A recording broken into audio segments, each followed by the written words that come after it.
as part of being the chair for the contest, I first got to kind of meet some of these ladies and what they do. And I was so very, very impressed. I think writing for children is one of those things that it looks easier from the outside than it is in reality. And so I have true respect for what you do. And I just really can't wait to hear what you have to say. So I'm not going to take any more of your time. I'm going to turn this over to Chris and the panel. Thank you. I'm Chris Eboch. I've been writing for kids for like 25 years, and I was the regional advisor for the Society of Children's Book Writers and Illustrators 20 years ago to 10 years ago, roughly. So that's how come we made this connection. We have our lovely panelists here, and I'm going to let them introduce themselves and their books and tell you briefly about their paths to publication. That should give you kind of an overview of the kinds of books that people write for kids. So, Natalie, we'll just start. Oh dear. Hello, everyone. My name is Natalie Linn. I am a writer, illustrator, graphic novelist for children, middle grade fantasy specifically. I was lucky enough to attend a portfolio review at my college, wherein they invited various companies to bring representatives to look at our art portfolios and give us some tips. And the first appointment I had ghosted me. The company that was supposed to meet with me was Hasbro. They were based right across the street, and they didn't bother to show up. So I went, oh, this is just a farce. I get it. I can relax. And so for the next appointment, I was lucky enough to have lotteried into meeting with someone from Holiday House Publishing. And I, thinking this was just, something that the school had come up with to make us think they were doing something, I flopped into the chair in front of them and said, "What's up?" And and we had a very casual, nice conversation about animal fantasy, warrior cats, all that good stuff. And at the end of it, someone named Maura said, "Oh, you should send me a pitch." And I said, "What?" So I spent the next month in a frenzy getting what you would call a pitch book together.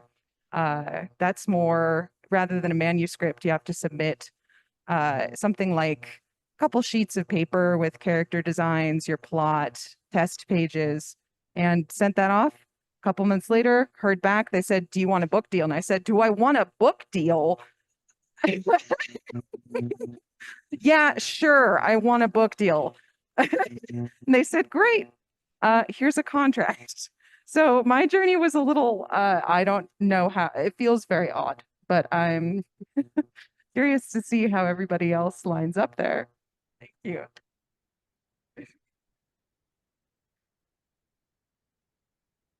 Hi, everyone. My name is Khadijah VanBrakle, and this is my debut novel, Fatima Tate Takes the Cake.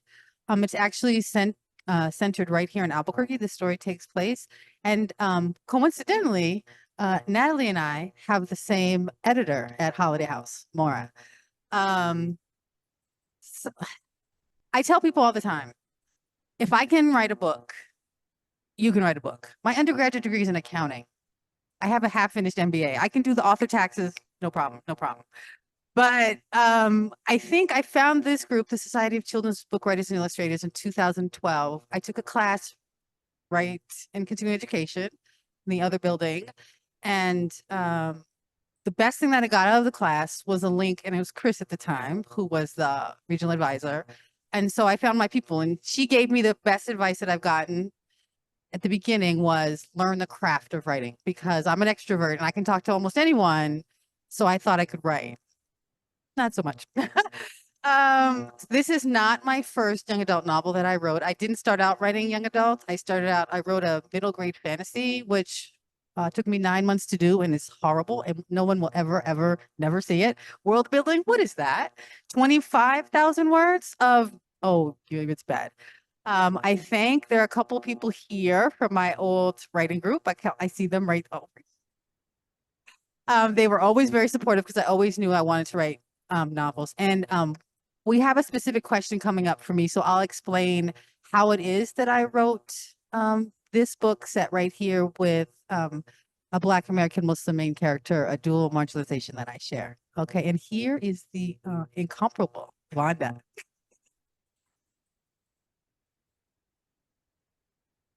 Hello, I'm really excited to be here. I've been writing for a long time. Started publishing, I've been publishing since the late 80s, 1980s. My first book was based on my own experience. My grandmother had Alzheimer's disease. And I've been writing since I was about 11, but I never thought about writing for children until I started working at a children's bookstore. And there I joined a writing group, a children's writing group, and the rest is history. But my first book, Always Grandma, came out, and then it was published after about 5 rejections. And I thought, oh, well, geez, I can do this. Well, 5 years later, my next book came out. So at first I thought it was a fluke. I'll never publish again, but thankfully that wasn't the case. Most of my early books, I did some middle grade novels after Always Grandma, and one of my big growth periods for me was when I moved away from what I know. I started writing about what I know. And that was my first book outside of myself, which was Almost a Freedom. And that was about the Underground Railroad. It's historical fiction. And I realized at that time how little I knew about my own history, my own African-American history. And so, because we didn't have much in school when I was growing up. And so I developed this desire to know more myself. I didn't have to really go searching for stories. They were out there, and most of them seemed to come to me. Bad News for Outlaws, the story of Bass Reeves. My husband taped a program on the History Channel about Blacks in the West. He knows I like history. He taped it for me, and we watched it, and there was just a shit of this guy. This was back in the early 2000s. And I said, who's he? And my husband knew a little, but what I found out just blew me away. And this book actually was pretty groundbreaking for me because I got a major award for this, the Coretta Scott King Award. And my other history nonfiction books that kind of fell in my lap, Letter Buck, it's about a true story about an African-American Bronco buster from the early 1900s. And again, my husband, he's so good at finding stories. He was reading a magazine, the Cowboys and Indians magazine, and there was an article in there about the Pendleton Roundup and this story of George Fletcher. And he passed it on to me and said, I think you should read this. As soon as I read it, I said, there's a story here.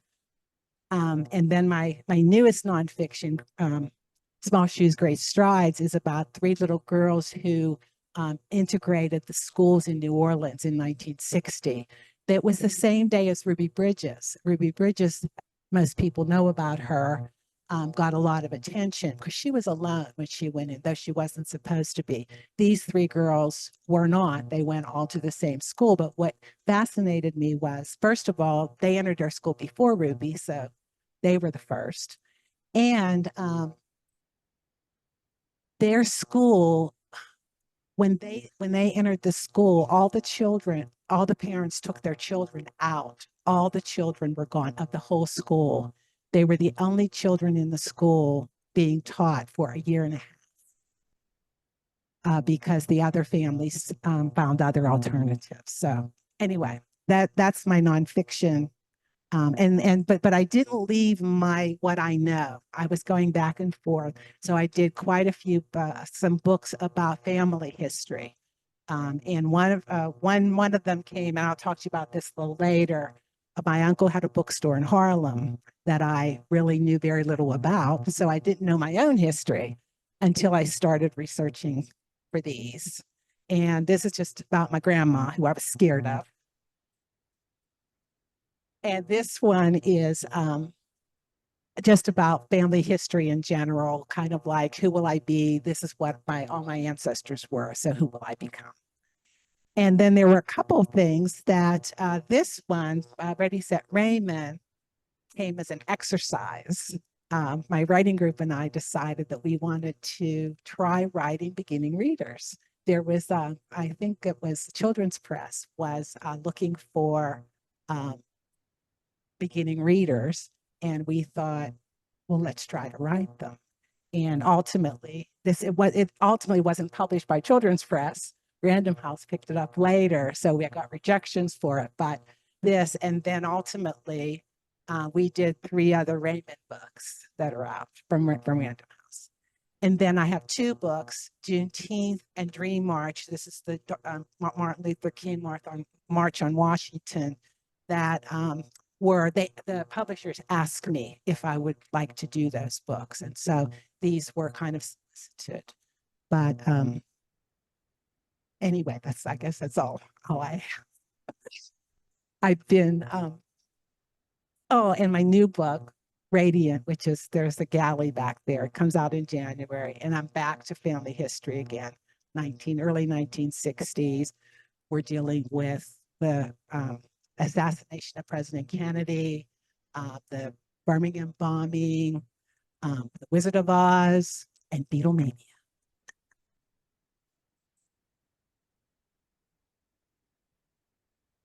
Well, hello, my name is Laurel Goodluck, and I'm so happy to be here today with my fellow storytellers.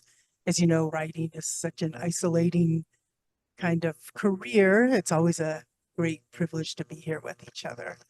And I'm Mandan Hidatsa. I'm from the Mandan Hidatsa Rookara Nation in North Dakota, and I'm Tsimshian. I'm also an Alaskan native from Alaska, my father's side. But I'm here in Albuquerque, and I'm here to tell you about our picture books. And I've started writing 5 years ago. And I have a background, my master's in counseling and family studies. So I always had this kind of mission of working with Indigenous kids, letting them see that they can be their whole selves, incorporating their cultures and being who they are. And so I worked in education, I worked with children's mental health, and I thought I could bring this advocacy in literature also. And so to me, there's a great fun in writing these books. There's a great fun in putting the structure together. There's a great fun in coming up with ideas and putting them in that structure. What structure is going to work the best? What kind of books are the best in picture books? Because there's different ways to write picture books. And so not only is it fun, but it's also a privilege and a responsibility. It's a privilege to write them because kids are in their formative years. We have books that are role models to them, to help them see themselves, to help them see that they can solve problems, that they can critically think, that they can go on adventures. Books can take them anywhere.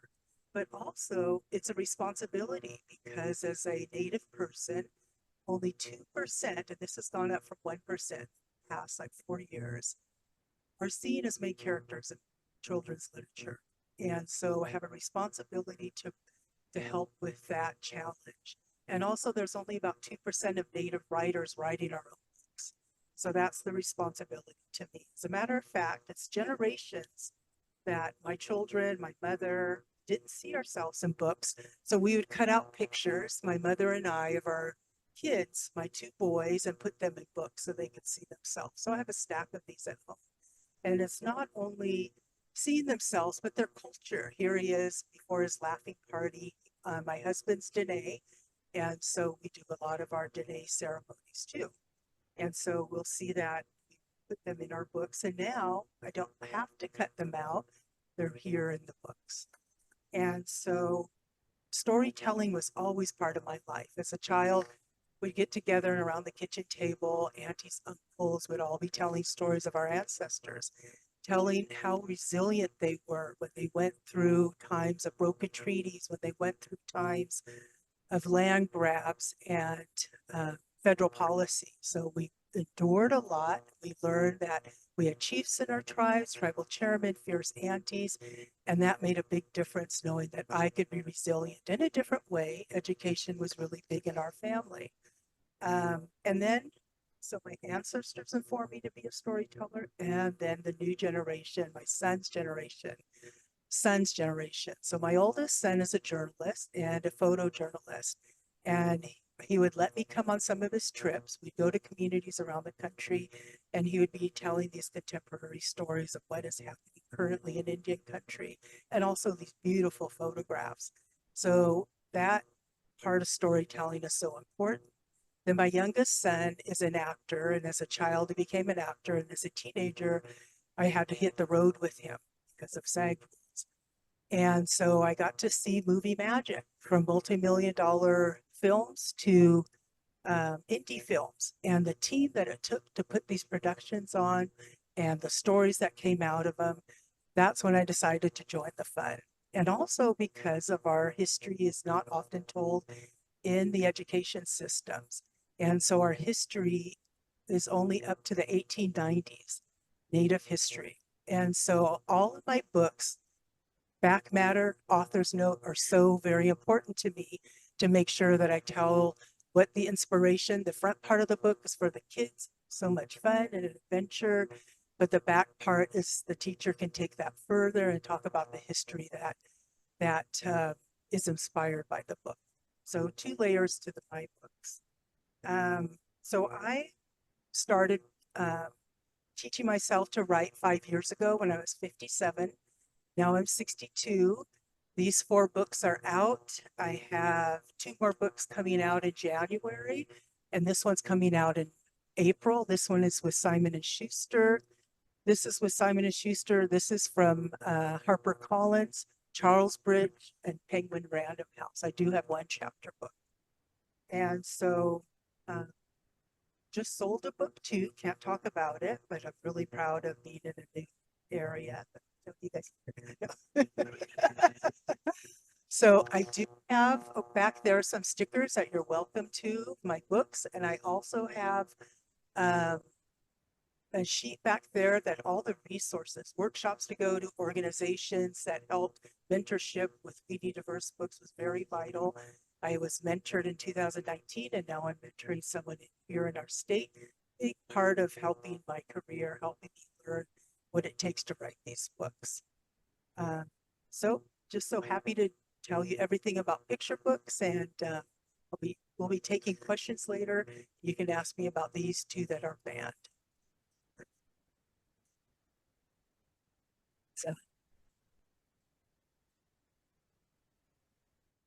So I'm going to ask everybody sort of one question, and then we'll open it up to your questions. Before that, I did want to mention, we've heard of picture books, novels, graphic novels, nonfiction. One other area of children's publishing that gets overlooked some is educational publishing. And that's often when a publisher decides what they think they can sell based on what kids are learning at different grades and so forth. And then they hire an author to do books to those specifications.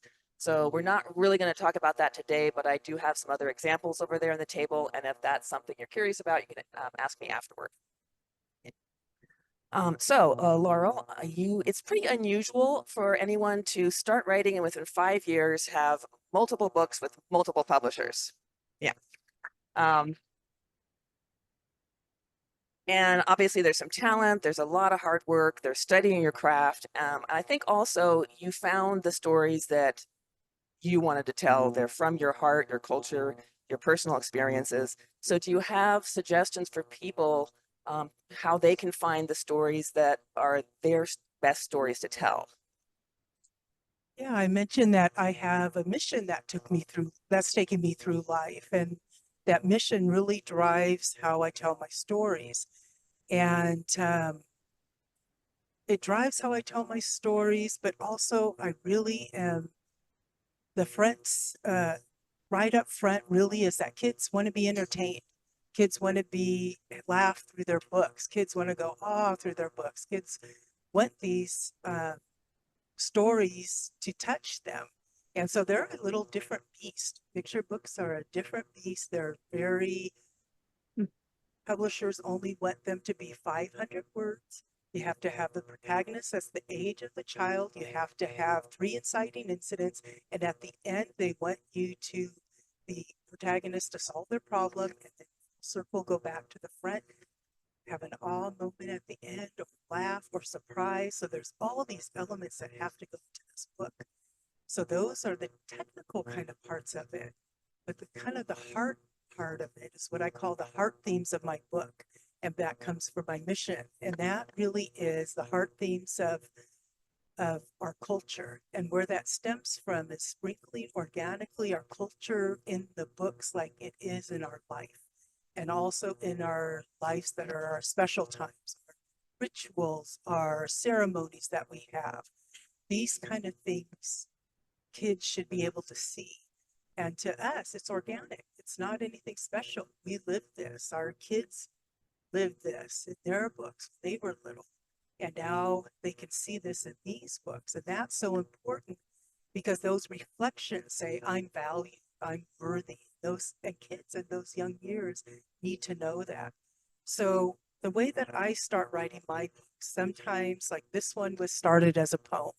So I started the book as a poem and a very maybe 50-word poem, and then it turned into this. So poems really inspire me. When I'm thinking of a new idea, something that I've experienced in life, how am I going to bring it to life? Poems help a lot. Another thing that helps a lot is bike riding. I have to bike ride to write books. In the same way, I have to be in nature to inspire me. It brings me to nature. I tell kids goofy stories of things that happen to me, like ducks with a big egg in their mouth flying by me, or a lizard racing, or a hummingbird in the water to get away from the hawk. All this happens, all this kind of centers me and helps me think of stories. And it really comes from life experiences, just like all our books, more or less, whether they are writing for adults or these little ones. And the way that it informs me is something's happened in my life, and how am I going to make this into a book? So with this book here, it was drawing and mapping things out, feeling like a whirlwind in your family. When you're in a big family, Native culture, we not only have our small nuclear family, but we have our extended family that's very important to us, intergenerational. So that's one of the hard things I can see in the book is the different generations. But sometimes they can be too much. And that's what Russell's is, that his family is too much and swirling around him. I use a lot of similes. And at the end, he finds out that you can never have too much love and how much he loves his family. So this book here came from a concept. This one here came from Jalen at Sea, who's a Laguna citizen. When she was a teenager, she came home from a ceremony. She looked down at her feet and she said to her parents, why can't I wear this every day? Why can't we wear our moccasins every day? And so like a good teenager, she got on social media and she started a movement, Rock Your Mocks, where you can wear your culture every day. And of course, this is one of my heart themes of you can be your whole self. You can bring your whole self to the world every day. A lot of times, like when I was a kid, I would get teased for going to powwows or having large families come and visit, and I would hide part of myself. So it's books like these that I want to create so kids don't feel like they have to hide themselves and that they can express all parts of themselves. This one is based on Indian relocation. And this is historically what happened to me, where our land was taken away and we had to come to the cities, and it was assimilation policy. But this was all about two cousins saying goodbye, one living in the city, one living on the res, and how two communities are definitely part of our lives because of these type of policies, and that we can be whole in those areas. And of course, this one is a nonfiction, and that's Deb Hall, and just what a hero she's been in our state and in our nation now. So we could bring these different elements, like fierce aunties is another part of being in a large family, that you can have different structures in your family and rely on others that can be there for you. And in our culture, and in some other cultures too, there are fierce aunties in our lives that help us when we need support or lean on or just want to celebrate things. So those are different ways to bring your culture into your books. but it's really organically, and it's really just the way you're living your life and your family and your communities.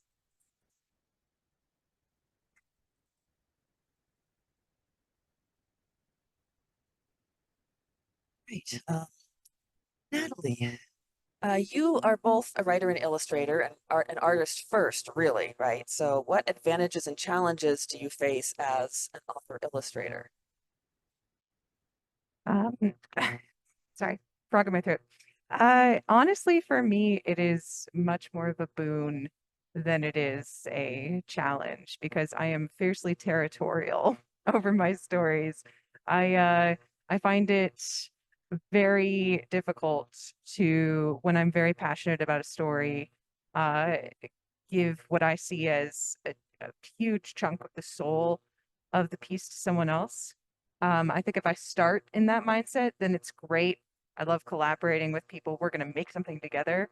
But if I've started with an idea, then I really want to have my paws all over it. So it's very helpful to be able to uh, just kind of tackle it in the way that I want. And this book is about flying rabbits in a cult, but it's about my experience with what I've heard referred to as autistic masking. As an autistic person myself, I just am constantly needing to put on what I think some of you would be familiar with as a retail face. I'm sure you all have a persona that you bring to work that is not necessarily how you would identify as your real self. And doing that, I am constantly in my head policing the way that I engage with other people in the world so that I come across as normal. And I ignore my own discomfort to do that. I ignore my needs. And so you might imagine someone like me would have trouble with something like conflict resolution, where I am not very good at expressing my own boundaries or requesting edits when I need something done. So it is very nice for me to not have to be in constant communication with another party in my team in that way. And it would be so hard for me to say, look, I love this illustration. Can we please edit this little bit here? Or I love this piece of writing. Can we maybe like go a little harder on the themes right here to make this message work? So I consider myself quite lucky that I was allowed to sort of use both these sides of my brain.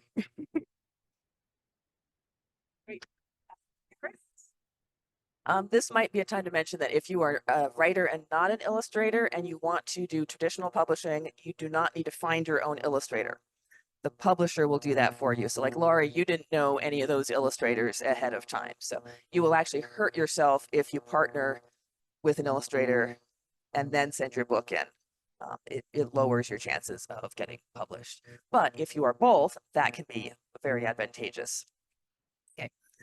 Khadijah, so you said, as you said, your novels are coming of age stories starring Muslim girls in America, and not just this one, but that's kind of the theme that you work with. So what made you want to tell those stories?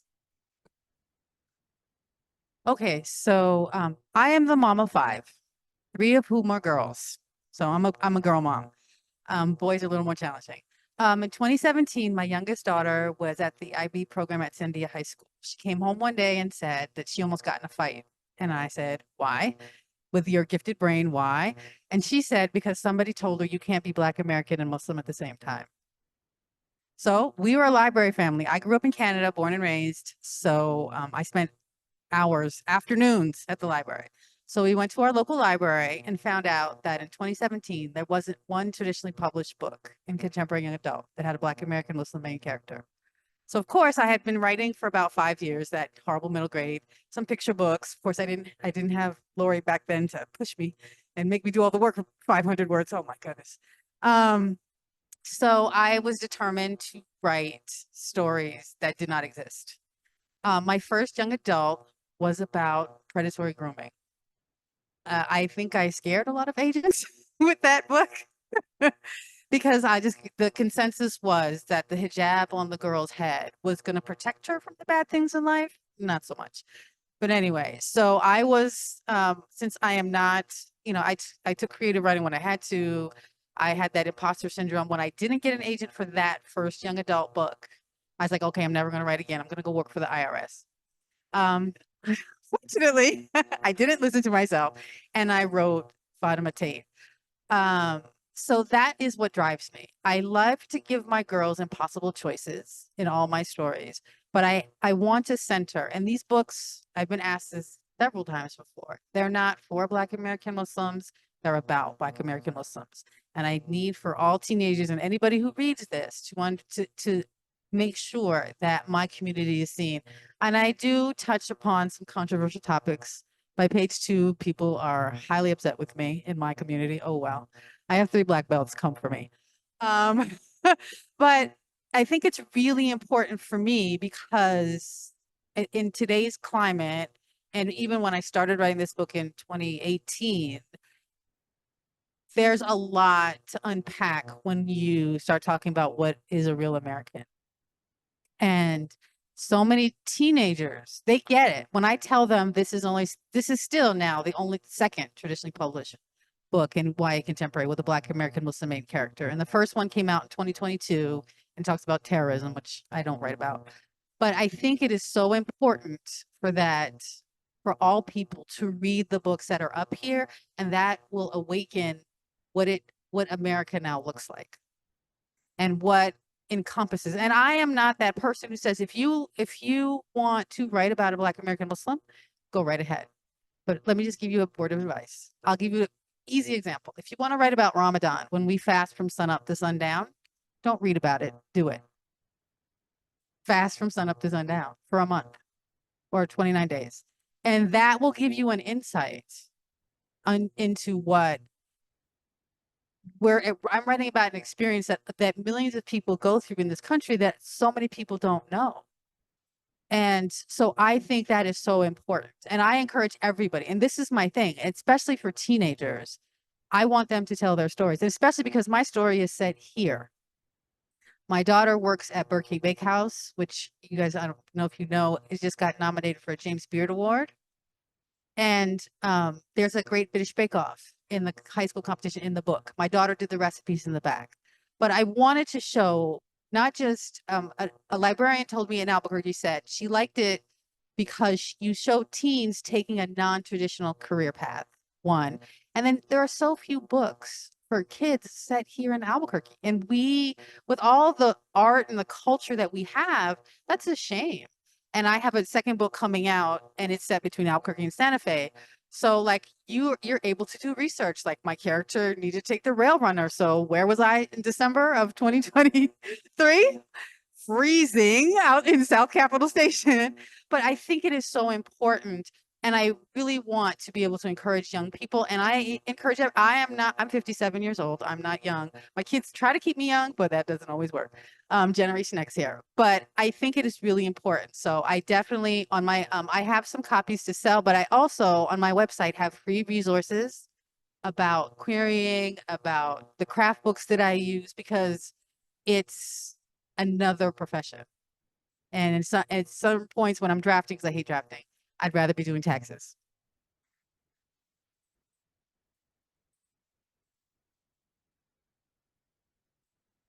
And I hope that's a change that we're seeing, because I know like when I moved here 22 years ago, I was hearing from a lot of local authors, like we keep hearing that they want multicultural stories. That was the term at the time. And then they tell me my story's too regional. Like you can't be set in New Mexico. It can be like about Hispanic kids in Queens. But that felt to New York editors like there was not going to be enough interest across the country in our region. So hopefully this is a sign that is changing, and they're opening up to more ideas that are set in a specific place that's not, New York City or. So, thankfully, and I think it's a huge responsibility, Fatima Tate was a finalist for the NAACP Image Award in Young Adult Fiction. So I'm trying with my first book, and hopefully with the subsequent books that are coming, to like make sure. And of course, my agent is like, well, not every book has to be set in Albuquerque. Like, I have all the stories though. I already do. But I really, really hope so. I really think, because my thing is I like to go and do what my characters do, and that, do I have to go to New York City and ride a subway and do all the things so I can have that realism that I really like? But I don't know. But I'm hoping, because I mean, there's more than Central New Mexico. Think about all the other different places within New Mexico. So hopefully it's changing. And that's also a good reminder that if we want to see more of these kinds of books, then we need to help make these books successful. And so that means, buying them, recommending them to the library, buying them and donating them to schools, or recommending them to teachers, so that the New York publishers can't say, well, we didn't do any marketing and it didn't really sell very well, so nobody wants to read about that. So support the kind of books that you would like to see out there. Okay, Vaunda, you write for all ages, picture book through teen, fiction and nonfiction. So when you find an idea, or when your husband gives you an idea, how do you figure out like what that story should become? I'm not sure I'm the one that figures it out. Just like some of these stories found me. I feel like the book, as the process of working on it, often tells me, or it's revealed as I'm working on the book. One example is Mayfield Crossing, which was the novel that came out 5 years after my first picture book. I kept trying to make this story a picture book, because that was all that I'd ever written, and called Scary Old Harry. And I worked on it and I sent it in to my editor, and she said, I like what you're trying to do here. I like the story, but somebody finally said, this either needs to be smaller or you need to write a novel. And I was like, how am I going to write a novel? I'd never written a novel. I was terrified. And my husband said, a page at a time. It's kind of like bird by bird, And I took on the challenge, and Mayfield Crossing came of that. And so it was sort of like it happened partly because it wasn't working as a picture book, but also somebody said, try this instead. Now the big time it happened was my uncle's book had a bookstore in Harlem.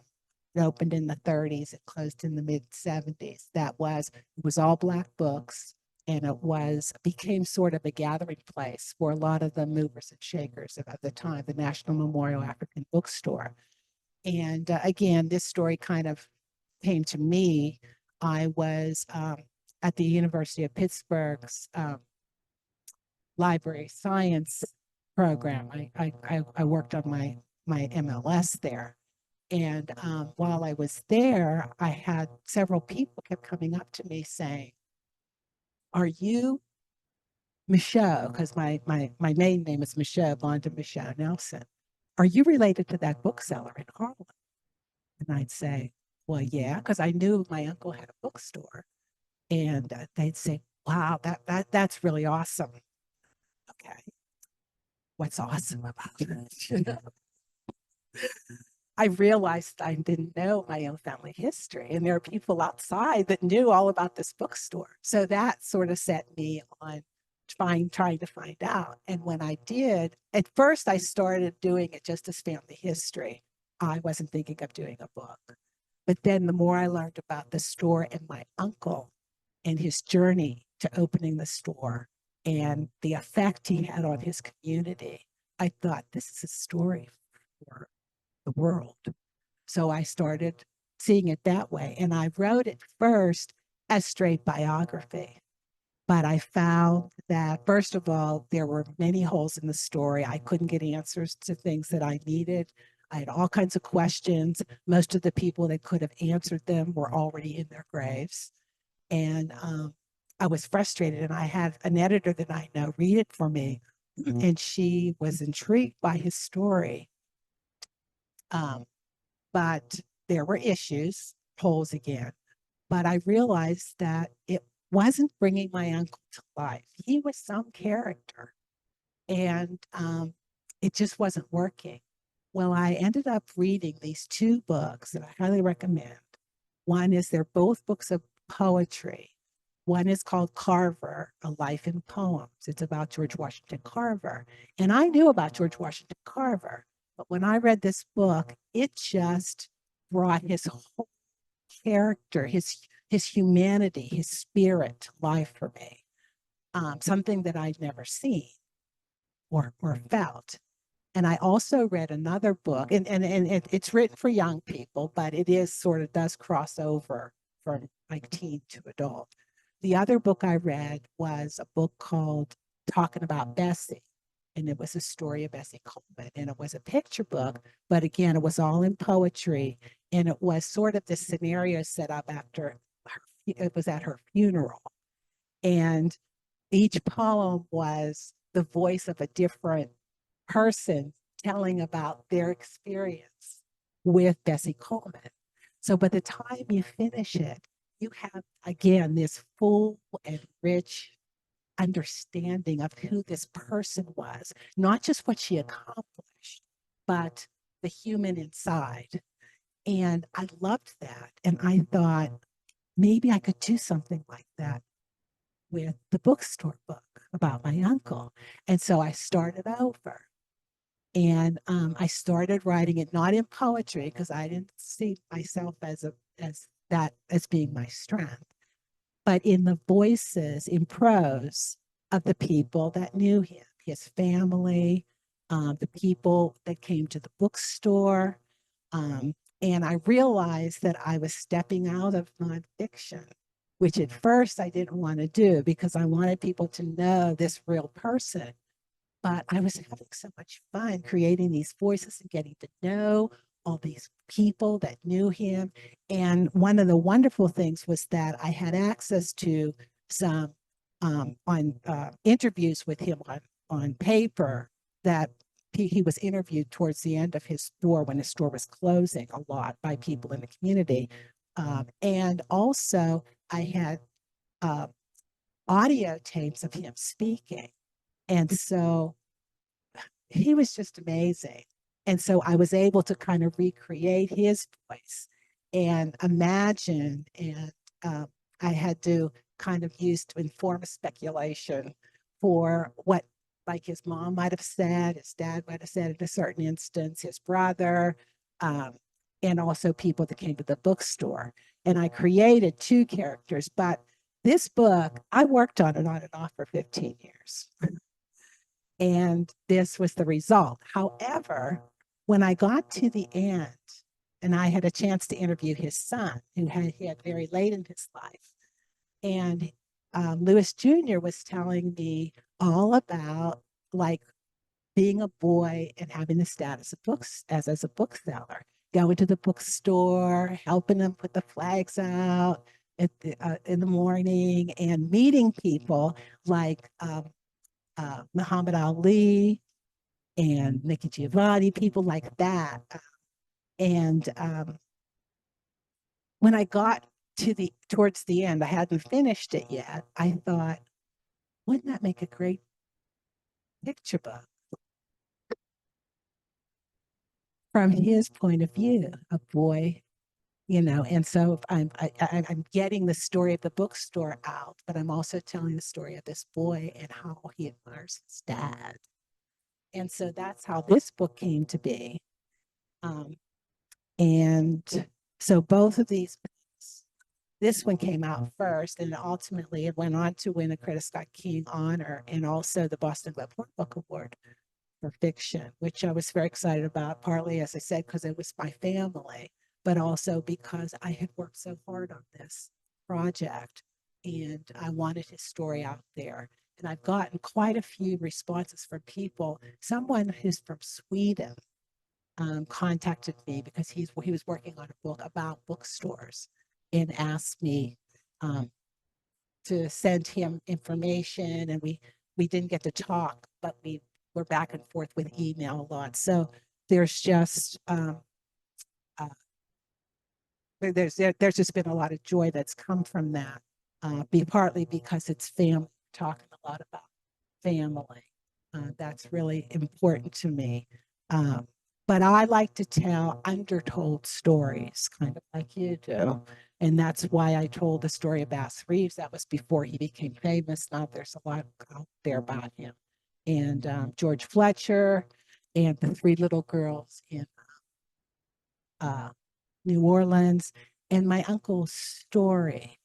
But these stories, as I said, they often tell me, sometimes I'm told, like, can you write a beginning reader?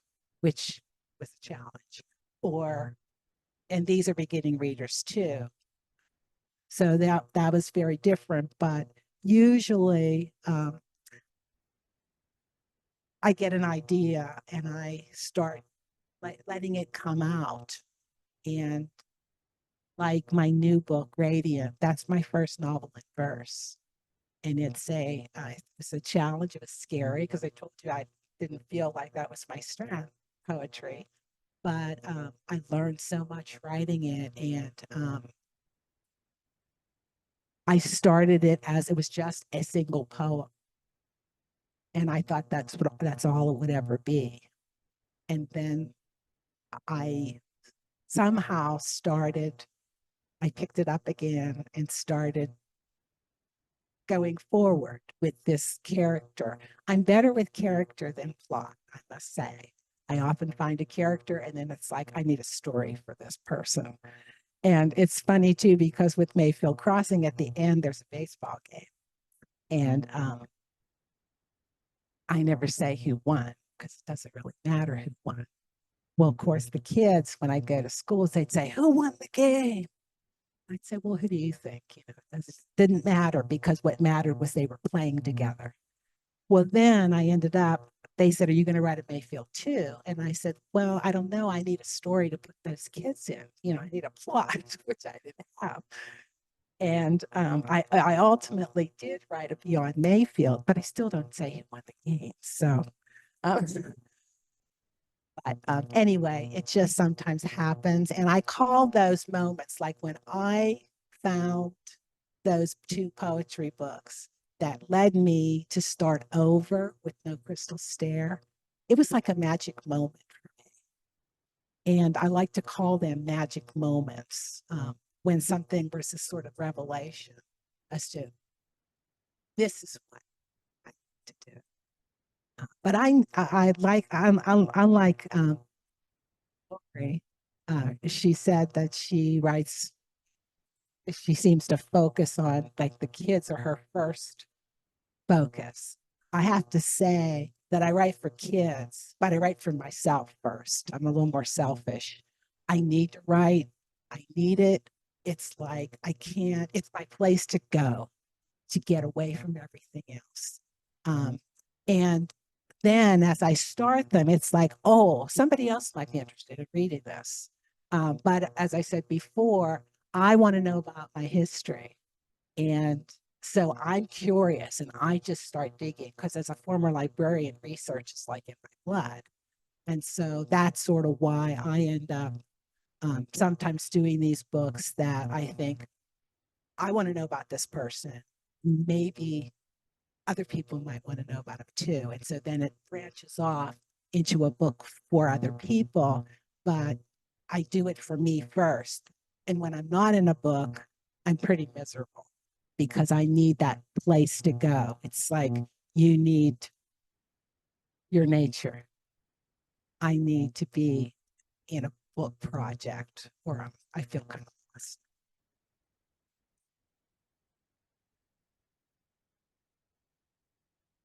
We have about 10 minutes for questions. Are you keeping an eye on the chat? Nothing yet. So does anybody here have a question? Yes.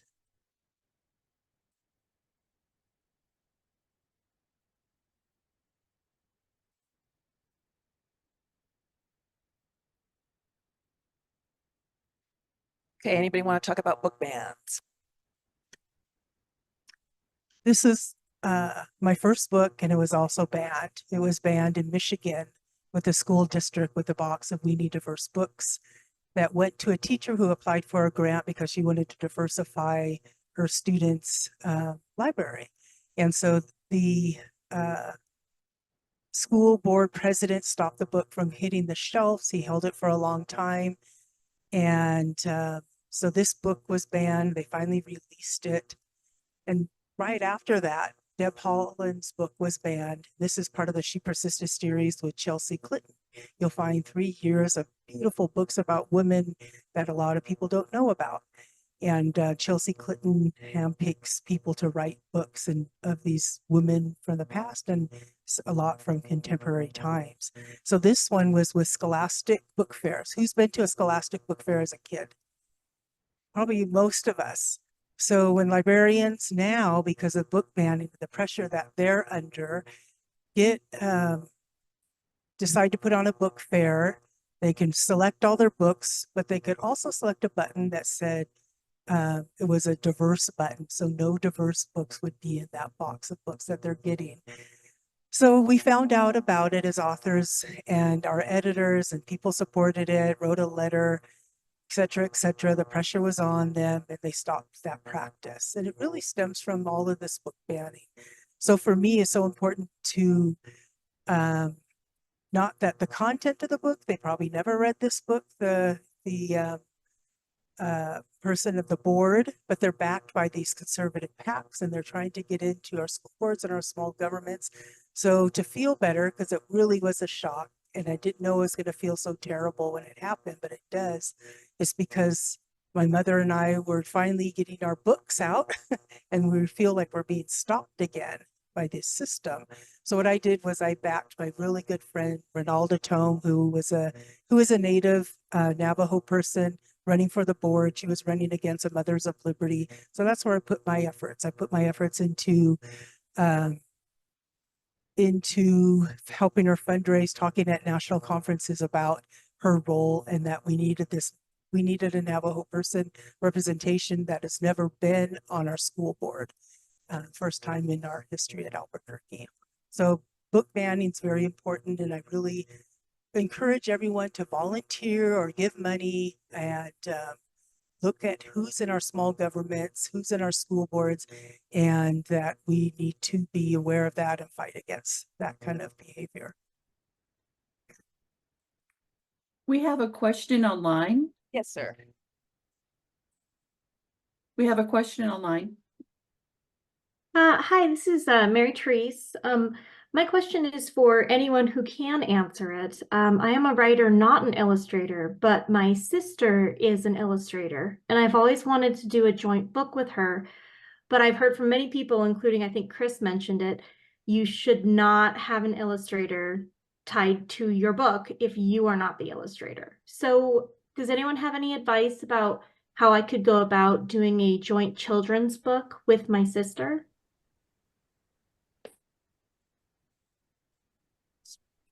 And the advice from my agent was to say, here's our book, here's his sample of his drawings, but we have the option if you don't want both of us. And so give them an option, and they'll want the writing or they'll want the illustrations, or maybe they'll want both, or maybe nothing at all. But you need to give them options, or so you can see if they are accepting that or not. But it is really better to let the art department there help select the illustrators, as Chris was saying. I agree. And the reason for that is, well, first of all, because if somebody may be a really great artist, but that doesn't necessarily mean that they're a good picture book artist, because there's certain, like you need to have sequential art and different expressions. You need to know the technology of how you're going to get the right color balance and so forth. And then also, if you're a first-time author, they may want to pair you with somebody who's a better-known illustrator so that you get the benefit of their reputation. So there are reasons. Of course, the other option is always that you could self-publish and then you could do anything that you want. You just have to figure out how to do it and do all the work yourself. Yes.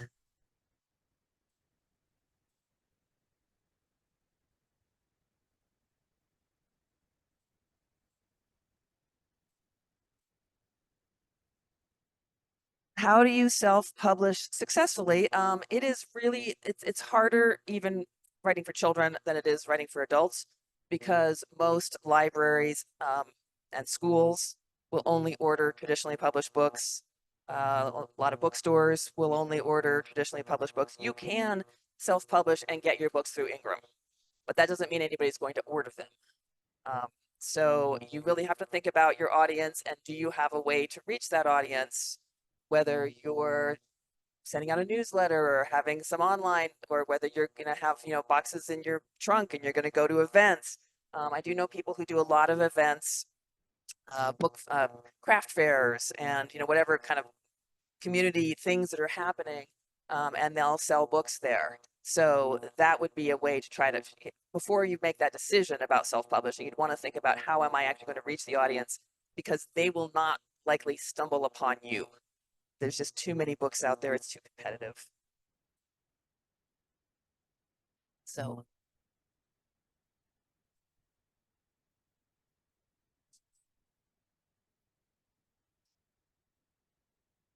who specifically was banning the books?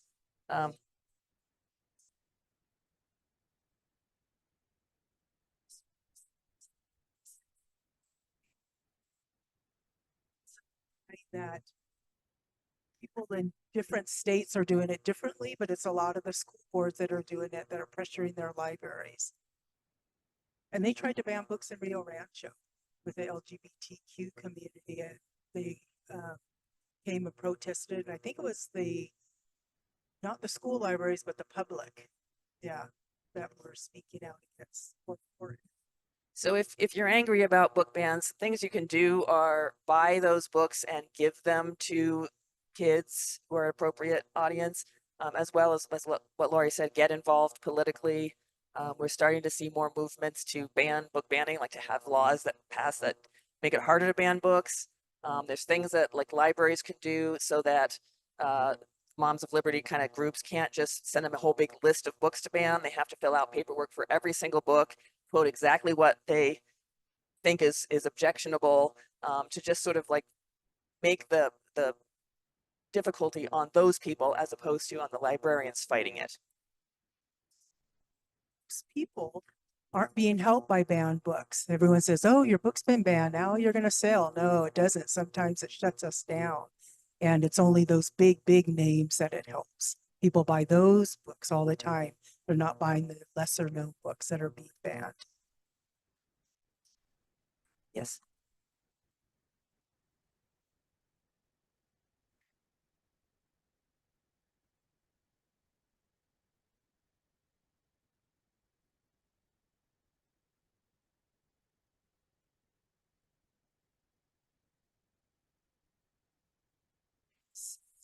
Being assisted is, I've joined Authors Against Banning, and we just had a meeting. There's things you can do, write letters and do all kinds of strategic. If you look online, there's, oh gosh, I'm just going blank. On a lot of organizations are working against this, and there's a lot of volunteer things you can do to become aware about. Just Google it and you'll find those resources. We Need Diverse Books is an organization that really promotes it. So yeah, if you're interested in working against book banning, then definitely you can follow up on that and look, find those resources on your own. But moving on from that.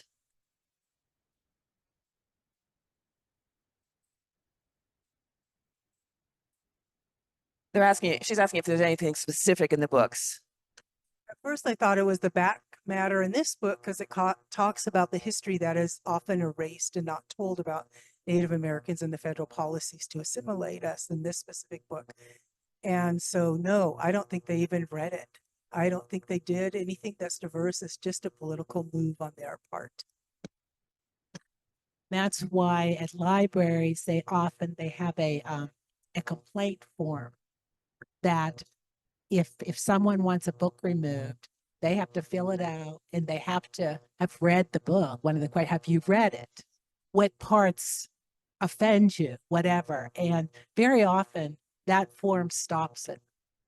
As soon as they realize that they have to do that, they back off, but sometimes they don't, especially if there's a group in a community that is band together. Okay, we're getting towards the end here. So we have the